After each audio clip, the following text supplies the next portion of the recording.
একটি আঘাত আর তাতেই বিস্ফোরক হয়ে উঠতে পারে পুরো মধ্যপ্রাচ্য। এই অঞ্চল যেন এখন জ্বলে ওঠার অপেক্ষায় ফুঁসতে থাকা এক আগ্নেয়গিরি।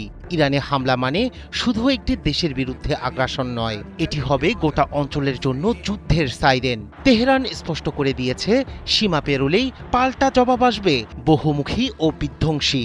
কাতার থেকে সৌদি আরব, কুয়েত থেকে দখলকৃত ভূখণ্ড, ইসরায়েল, কেউই থাকবে না এর বাইরে। ইরানি পার্লামেন্ট স্পিকার মোহাম্মদ বাঘের ঘালিবাফ স্পষ্ট করে জানিয়ে দিয়েছেন, ইরানে আঘাত মানেই মধ্যপ্রাচ্যকে আগুনের দিকে ঠেলে দেয়া।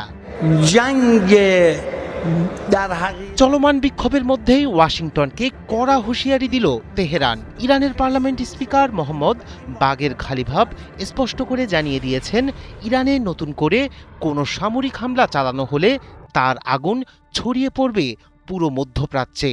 রোববার মার্কিন প্রেসিডেন্ট ডোনাল্ড ট্রাম্পকে উদ্দেশ্য করে দেয়া এই সতর্কবার্তায় ঘালিবাফ বলেন, আমেরিকা যদি হামলার পথ বেছে নেয় তাহলে শুধু দখলকৃত ভূখণ্ড ইসরায়েল নয়, মধ্যপ্রাচ্যে মার্কিন সামরিক ও নৌ পরিবহনের কেন্দ্রগুলো ইরানের বৈধ লক্ষ্যবস্তুতে পরিণত হবে। একই সঙ্গে আমেরিকার কৌশলগত মিত্রদেরও করুণ পরিণতি ভোগ করতে হবে বলে হুঁশিয়ারি দেন তিনি। বিশ্লেষকদের মতে এই বক্তব্যের মাধ্যমে কাতার, সৌদি আরব, কুয়েত ও বাহরাইনে অবস্থিত মার্কিন সামরিক ঘাঁটিগুলোর দিকেই স্পষ্ট ইঙ্গিত দিয়েছেন ইরানের পার্লামেন্ট স্পিকার।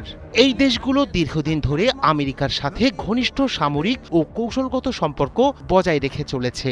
এর আগে ইরান বহুবার প্রমাণ করেছে, চাইলেই মধ্যপ্রাচ্যে বড় আঘাত হানার সামর্থ্য রাখে তারা। উন্নত ক্ষেপণাস্ত্র ব্যবস্থা, ড্রোন সক্ষমতা এবং আঞ্চলিক মিত্রদের শক্ত নেটওয়ার্ক ইরানকে একটি ভয়ঙ্কর প্রতিরোধ শক্তিতে পরিণত করেছে। সামরিক বিশ্লেষকদের মতে, ইরানে হামলা হলে তা আর সীমিত থাকবে না, সংঘাত ছড়িয়ে পড়বে গোটা অঞ্চলে। নিরাপত্তা বিশ্লেষকরা বলছেন, ইরান মধ্যপ্রাচ্যে হামলার কথা বলছে যুদ্ধ শুরু করার জন্য নয়, বরং যুদ্ধ ঠেকানোর কৌশল হিসেবে। তেহরানের দৃষ্টিতে আমেরিকা ও ইসরায়েল তাদের নিরাপত্তার সবচেয়ে বড় হুমকি, কারণ মধ্যপ্রাচ্যের বিভিন্ন দেশে থাকা মার্কিন সামরিক ঘাঁটি ও নৌবহর ব্যবহার করেই ইরানের বিরুদ্ধে হামলা চালানো হতে পারে।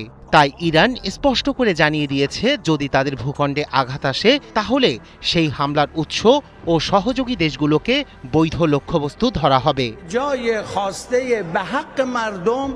এই অবস্থানে আঞ্চলিক শক্তির ভারসাম্য বদলাতে এবং মার্কিন প্রভাবকে সীমিত করতে চায় খামেনির প্রশাসন। পাশাপাশি অভ্যন্তরীণ চাপ ও বিক্ষোভের সময়ে বাইরের হুমকি সামনে এনে জাতীয় সংহতি জোরদার করাও তাদের কৌশলের অংশ বলে মনে করছেন কেউ কেউ। রায়হান কবির শুভ্র, ৭১।